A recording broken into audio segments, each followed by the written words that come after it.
Dahisar check नाक्यावरील वाहतूक कोंडी कमी करण्यासाठी परिवहन मंत्री प्रताप सरनाईक यांनी सुचवलेल्या उपाययोजनांना यश आले असून या चेक नाक्यावर लागणाऱ्या लांबच लांब रांगा आता कमी होऊन वाहतूक सुरळीत होण्यास मदत होणार आहे।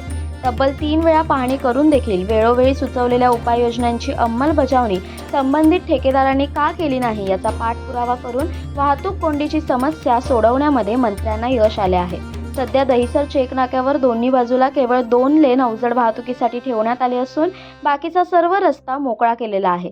तसेच या संदर्भातील सूचना दोन्ही बाजूला 500 मीटर अंतरावर ठिकठिकाणी लावण्यात आलेल्या आहेत।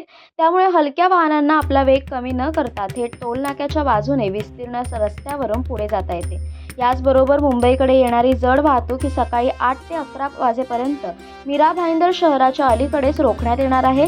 एवढे उपाय करून देखील भविष्यात वाहतूक कोंडी होत राहिल्यास सदर टोल नाका केवळ 1 लेनसाठी सुरू राहील।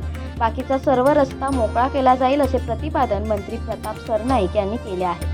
यावेळी उपस्थित असलेल्या परिवहन व वाहतूक पोलीस अधिकाऱ्यांचे त्यांनी आभार मानले। तसेच यापुढे वाहतूक कोंडी होणार नाही याची दक्षता घेण्याच्या सूचना संबंधित ठेकेदारांना दिल्या आहेत।